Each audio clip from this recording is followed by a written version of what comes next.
Three, two, one. Hey, Jonathan. So why don't you start by telling us a bit about you and your writing journey? Sure. So I started writing 8 years ago, and I have been traditionally published. Then I went to independently published, and I've pretty much made every mistake in the book. Like I have tried and failed, and probably failed more than I succeeded to get to the point where I am today. But I mean, from merchandising to turning one of my series into video games to now talking about a TV show. We've been everywhere in the last 8 years. I've kind of taken the philosophy that to be successful and to be all in, you kind of have to burn your boats.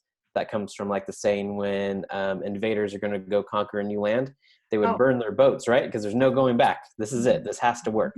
So it's kind of get like that. eyes on the Boat prize. burning. I'm going to have to use that. Yep, burn your boats. So yeah, that's kind of the approach that I've taken.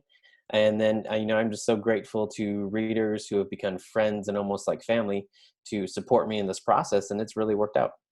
Good. I love that. I agree with you about having readers who become family. I'm the same way with my clients, with readers. It really does help. Honestly, it helps hold you a little bit accountable, don't you think? Because now they're part of your group. They're part of your tribe, per se. Oh, And you yeah. kind of make sure that they're happy and that they're, getting what they're asking for. So I like to hear that. Well, as you know, today we're talking about how to get motivated to write. So why don't we first talk about some common reasons that authors find themselves stuck in a rut in the first place? One of the big ones that I've been hearing lately is authors will begin to write a book or work on a project, even be like a short story that they're working on, but then they kind of get stuck and not sure, and then they have another idea for like this bright, shiny other new object that they want to work on. So Mm-hmm. I get that question a lot, like, what do I do? Like, I feel like I've hit a wall, but I have an idea for another book. So the best advice that I've ever heard, because I get that too, is to use that idea in your current book.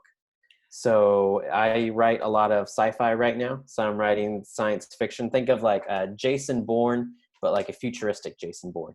Okay. So doing that, but I really love superheroes. So I was thinking like, how can I work in this kind of like super soldier element into it as well? So Like I it. worked that in as well. Yeah. So don't immediately just write off that new next idea. Incorporate that into your work, and I think that can breathe new life sometimes. I love that idea. That's honestly a first for me. I've never heard that, and I'm going to have to try that myself. And I'm going to steal it as advice. So Yeah, I for sure. think, I think every author has suffered from writer's block, and that's kind of what you were just talking about with getting in a rut and whatnot. And they suffer from this at some point or another along their writing journey. Let's talk about what exactly is writer's block, just in case some people might not know, and why does it happen to us? Yeah, I mean, a lot of people might not like me after what I'm about to say, but here we go. I'm going to give you the truth. It might not be what you want to hear, but this is the truth. I love it. So, Right. right. Well, I always ask them when somebody asks me about writer's block, like, what do you do about writer's block? Because my own process is I write 4,000 words a day, Monday through Saturday, and I take Sundays off. And I used to do 7 days a week, nonstop, holidays included, in 2017 and 2018. But then I wasn't taking care of my health the way that I should be. Just nonstop. I'd be waking up at 5 a.m. to go ahead and get the words in for the day. So in 2019, I made the move to just writing 6 days a week. And that's made a huge difference having that one day off to recharge. But the truth about writer's block, here we go. Let's It go. doesn't exist. There is no such thing as writer's block. That's Okay, an let's hear about excuse. this. Go for it. Yeah, that's an excuse that we tell ourselves, because why doesn't a plumber's block exist? Or why doesn't electrician's block exist? Right? All of a Good sudden, point. there's like this magical thing that we like to think That about, like, only oh, we get. yes, that only writers get. All of a sudden, Yes. writers get writer's block. Can you imagine if teachers got teacher's block and they just Teachers. couldn't go to the right? You know what I mean? So I just kind of Right. look at that as an excuse. And that's not to say that some days the words don't flow as well as others, because I totally get that. Some days Right. when you're writing, you're not going to feel the same connection to the work as other days. So I think maybe Mhm. that's what some people refer to writer's block. And then it's just willpower, like training yourself every day to sit down in a certain place and get the words down. That's when that kicks in. Because I love going to the gym, but even me, some days I don't feel like going to the gym, but it's kind of just that repetition that kicks in. You're so used to going to the gym at a certain time, you do it anyway. So I feel Mhm. like when the, quote unquote writer's block does come, Mhm. that's when kind of like your discipline and routine comes in and you got to make it happen. I love it. And it reminds me of what I've always told my kids, like ad nauseum since they were little, and they hate hearing it, is fake it till you make it, which is basically like, you don't feel like it, will push through it. And then you'll eventually, you'll feel like it. So I love it. Hey, I don't think it's all that outlandish. I think I agree with you on that. So I think sometimes I feel like sometimes I pull the rug from under people yeah, because they always fall back on that. they Oh, right. writer's block. Oh, it's writer's block. I'll still be your friend if that helps. So. Thank you. That makes Okay. two. There's two of us now. Yes. Okay. So I think every author has suffered from what we sometimes call writer's block at some point or another. Oh, we already just said that. So what are some ways that we can overcome writer's block or whatever it is that we're dealing with and get motivated to write again? Right. So I definitely think repetition, right? So my routine in the mornings is I'm up at 5 a.m. and, I wake up, brush my teeth, drink some water, get some coffee. That's my routine. And then I sit down and I start writing. So I think setting up that routine will help protect you from those days that you may not feel like writing, but you're so used to going through the same steps that your body almost kind of takes over, and you go brush your teeth, drink some water, grab your coffee, and sit down. And I also think that there's an element of like a grace that's involved too, right? Because I mean, we're all going through a hard time. So there might be things that pop up in your life where you have to help somebody else. So your normal routine is broken, or you have to step aside and some of your time is taking with something that's urgent. Mm-hmm. So I also think, extending yourself some grace in those times and don't beat yourself down. The best advice I heard about that is it's okay to mess up once as long as it doesn't become a pattern. So you can have one bad day, but if it turns into 2 bad days, then that's when you kind of need to get down on yourself, because everybody's going to have those days that aren't the best for them, but you just can't let that be the norm. I love it. Gosh, it's just chock full of wisdom today. Well, Thanks. I'm hyped up. I'm hyped up on caffeine right now, so I'm ready to go. Hey, you and me both. You and me both. I'm telling you what, I'll regret that tonight about 10 o'clock, but for now it's working. Okay, well, I'm going to take a quick break and hear from our sponsor, and then we'll be right back. Okay, so we're back with Jonathan. So Jonathan, you and I also talked about being motivated, but avoiding burnout at the same time. So how is it that we can strike a balance between staying motivated, but yet not getting burned out? Yeah, so I think writing is kind of like exercising, right? Nobody goes to the gym for the first time and is all of a sudden expected to, do like an hour-long workout, that includes cardio and weights and supersets and all that. So I think it's kind of like building up and pushing your own limits. Don't worry about my limits. Don't worry about somebody else's limits. You just give your 100%. And then over time, you'll realize that your 100% grows. So I tell people, who aren't, because I do 4,000 words a day, but for somebody who's new, I wouldn't say, start off with 4,000 words a day. Right. I'd say like, what's comfortable for you and what time limit. So let's say they say, well, I could do 100 words a day. And I tell them that's great. So if 100 words is your 100%, let's start with that for now. And then let's work and let's grow on that. That way you don't get burned out. And then that's, again, combating burnout is why I went down to 6 days a week instead of 7 days a week. I like to do that too. Yeah, I feel like you should take a day off a week just to do whatever you want to do, whether it's like sleeping in or going out shopping, or I guess now in our current state, not going out shopping, staying in shopping, maybe online. Yeah, Amazon shopping, basically. Yes. Goodness. Yeah, I agree with that. And it's funny that in 10 years in this industry, the thought has never once crossed my mind to take a day off. And isn't that insane? And it seemed, yet when I had a day job, I worked as a paralegal in the legal industry for 22 years until I quit to do this. And I had 2 days off a week. I had 2 days off a week. Yet I won't give myself that 1 day break as a writer. So I love that. I love that you're giving us permission to, not just permission to take that time off, but the suggestion that it may actually help avoid burnout. Oh, yeah. And I think you'll be stronger for it. I was watching a documentary that was talking about Bill Belichick. He's the coach of the Patriots, one of the most winning coaches in history. So he was talking about his off season. When he has his off season, he recharges his batteries, whether it's going out to like fishing or to his cabin in the woods or just unplugging and recharging. So I feel like that is my day off during the week. So I almost kind of helps justify it by thinking it's not a day off doing nothing. It's a day off recharging. So that when you do come back, you come back even stronger and hungrier.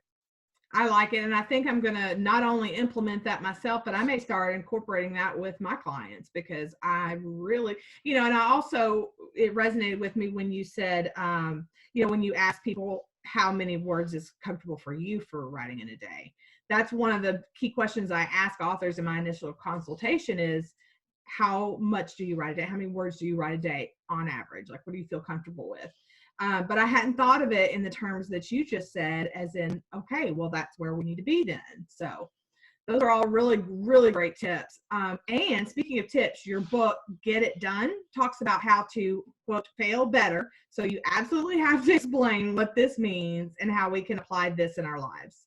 Yeah, for sure. So I don't think that there can be, by definition, I don't think there can be comfort or growth in comfort.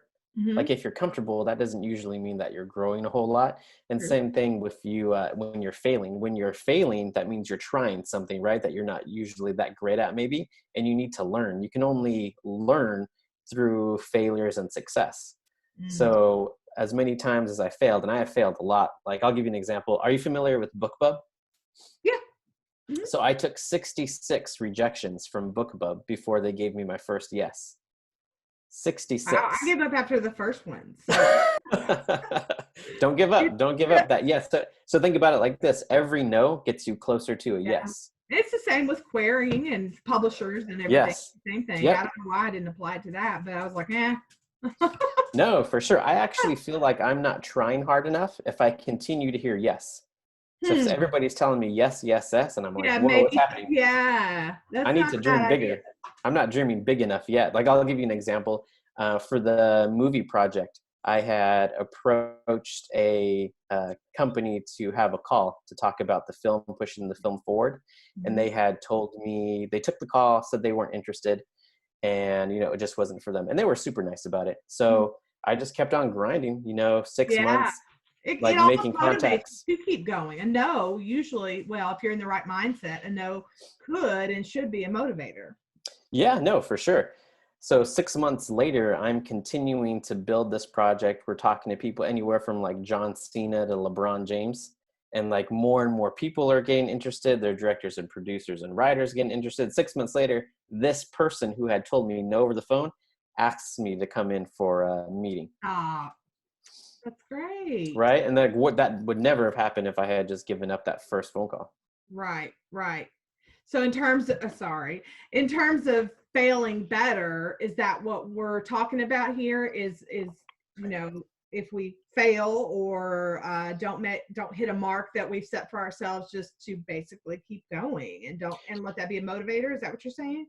Yeah. Like, have you heard the saying that the best laid plans don't survive contact? Oh, no, not that one. I thought there's one I've heard, the best laid plans of mice and men from the book. Oh, yeah. There's that one too. But yeah, I haven't heard that one. That's a good one. Right. So that's like, we can do as much as we can do, and we can do our due diligence and prepare. But once it's time, there's things that are going to happen where we're going to have to adjust. Right. So I feel like that's where the failure parts comes in. So you're going to try something and you might fail at it, but that's okay, because next time you're going to get closer, and you might fail a little bit closer to your mark. That's what like failing better means. That's great. A little bit closer and a little bit closer, like 66 rejections from BookBub. When I was originally traditionally published, I took over 100 no's for my query, but every no got me closer. I was getting ready to say that exact same thing. I was getting ready to put it into practical terms that most authors can relate to, which is agent rejections, right? Because we've all gotten them. Anybody who's ever queried has gotten at a minimum one rejection, if not 100. And I was getting ready to say that same thing, that when before I got a literary agent, I mean, 100 is easily the number of how many rejections I got, if not more. When I first started querying, I got no's to even pages, to even getting a request, let alone, the call. So, or the whole book or anything like that. So yeah, I love that. That's exactly right. And I love that mindset. And that's something that I'm going to have to myself put into practice.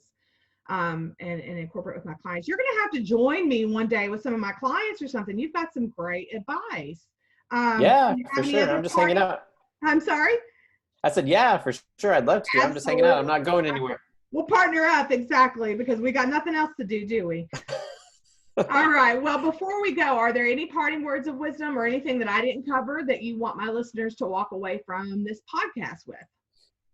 I think right now, especially right now for writers, it's easy to think that you're alone or you're the only Mm, one that might be going through what you're going through.